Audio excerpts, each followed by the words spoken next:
चली चली भारत जोड़ो यात्रा चली, चली चली चली चली भारत जोड़ो यात्रा चली। तो इस कारण राहुल मणिपुर से शुरू कर रहे हैं अपनी भारत जोड़ो यात्रा 2.0। इस बार यात्रा में प्रियंका की भी रहेगी अहम भूमिका।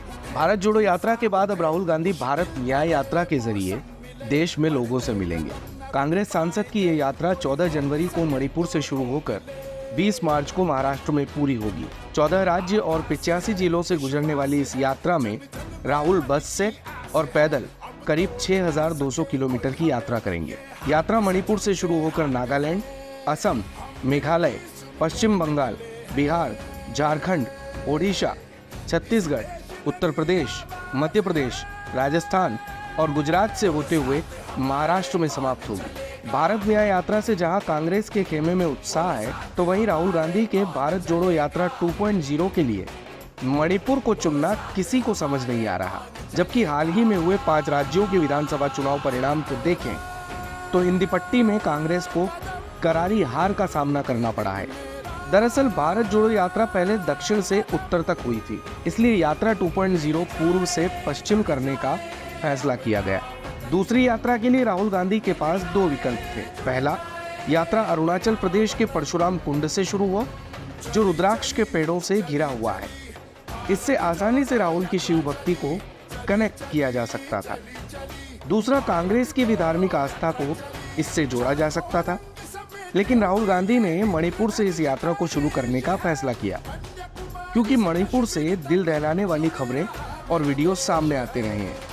राहुल गांधी इसके जरिए मोदी सरकार के साथ उनके डबल इंजन की सरकार के दावे पर जोरदार सियासी हमला करना चाहते हैं, इसलिए मणिपुर को चुना गया है। दूसरी तरफ इस यात्रा को 14 जनवरी से मकर संक्रांति के दिन शुरू करके हिंदू भावनाओं का भी ख्याल रखा गया है, इसलिए दिया न्याय यात्रा नाम।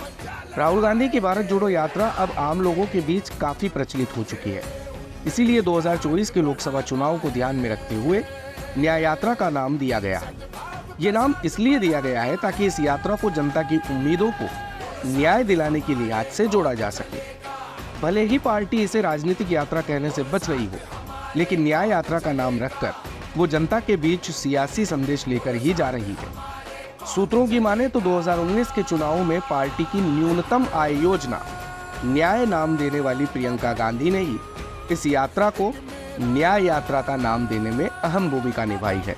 यात्रा में मिलेगा प्रियंका का भी भरपूर साथ। भारत जोड़ो यात्रा 1 में प्रियंका गांधी बहुत कम नजर आई थी, लेकिन इस बार न्याय यात्रा में वे ज्यादा सक्रिय नजर आएंगी। पार्टी सूत्रों का कहना है कि लोकसभा चुनाव की तैयारियों के चलते राहुल को अचानक किसी चुनावी कार्यक्रम या बैठक में यात्रा के बीच से जाना पड़ा, तो प्रियंका इस यात्रा में मौजूद रहेंगी। भारत जोड़ो यात्रा में फिल्म, खेल समेत अन्य क्षेत्रों के प्रोफेशनल्स बड़ी संख्या में राहुल गांधी के साथ पैदल चलते हुए नजर आए थे। ऐसे में इस बार भी पार्टी के प्रोफेशनल कांग्रेस सेल ने पहले ही वेबसाइट जारी करके तमाम प्रोफेशनल से यात्रा में जुड़ने का खुला आह्वान किया है। स्पेशल डेस्क से राजस्थान कवरेज की रिपोर्ट।